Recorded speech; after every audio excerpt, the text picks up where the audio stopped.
S4K. Sebelum kita memulai renungan hari ini, mari kita siapkan hati, kita berdoa. Tuhan Yesus, terima kasih untuk berkat-Mu pada hari ini. Sekarang kami ingin membaca renungan. Biarlah renungan hari ini meresap dalam hati kami dan berbuah yang baik dalam hidup kami. Terima kasih Tuhan Yesus, hanya dalam nama-Mu kami berdoa dan mengucap syukur. Haleluya, amin. Renungan yang memberkati saya hari ini berjudul Amanat Agung Kristus, yang terambil dari 1 Korintus 12 ayat 12 dan 27. Karena sama seperti tubuh itu satu dan anggota-anggotanya banyak, dan segala anggota itu sekalipun banyak merupakan satu tubuh. Demikian pula Kristus. Kamu semua adalah tubuh Kristus dan kamu masing-masing adalah anggotanya. Mustahil melaksanakan amanat agung sebelum hari Pentakosta. Yesus telah menyuruh murid-muridnya untuk menunggu, kemudian semuanya mulai terjadi. Penginjilan yang terjadi pada hari itu menghasilkan gereja. Tetapi, apakah gereja itu? Apakah kita mengerti tentang sifat dan tujuannya? Gereja adalah perpanjangan belas kasih Tuhan Yesus akan penghiburannya, kesembuhannya, dan kebaikannya, yaitu tentang Yesus dari Nazaret. Bagaimana Allah mengurapi dia dengan Roh Kudus dan kuat kuasa. Dia yang berjalan berkeliling sambil berbuat baik dan menyembuhkan semua orang yang dikuasai iblis, sebab Allah menyertai dia. Itulah gereja dan itulah yang seharusnya kita lakukan. Kita diberitahu bahwa gereja adalah tubuhnya.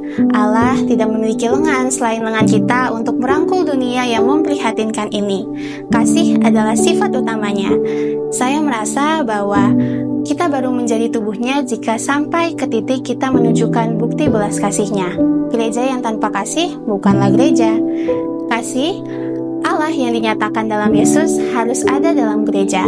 Hendaklah kamu dalam hidupmu bersama menaruh pikiran dan perasaan yang terdapat juga dalam Kristus Yesus.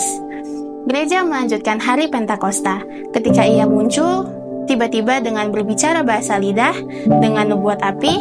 Jika tidak gereja seperti itu tanpa api, tanpa bahasa lidah, tanpa nubuat, tanpa penginjilan, tanpa pengajaran yang tegas tentang Kristus dan kebangkitannya, tidak ada kepastian dan janji kemenangan, bagaimana kita bisa mengidentifikasinya sebagai gereja yang sama?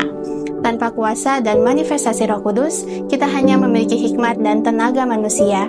Mengandalkan itu saja, mereka akan meninggalkan gereja seperti cangkang kosong. Anda tidak perlu menjadi bagian dari gereja, tetapi jadilah gereja Kristus yang hidup. Kasih Allah harus dinyatakan dalam saya.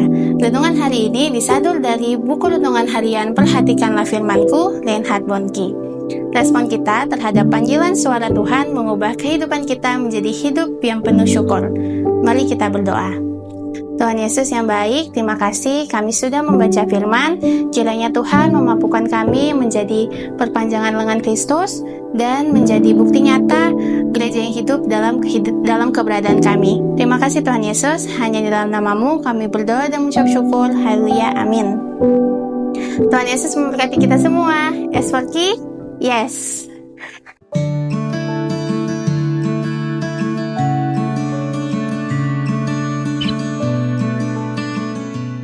Kesaksianku S4K, S4K, yeah.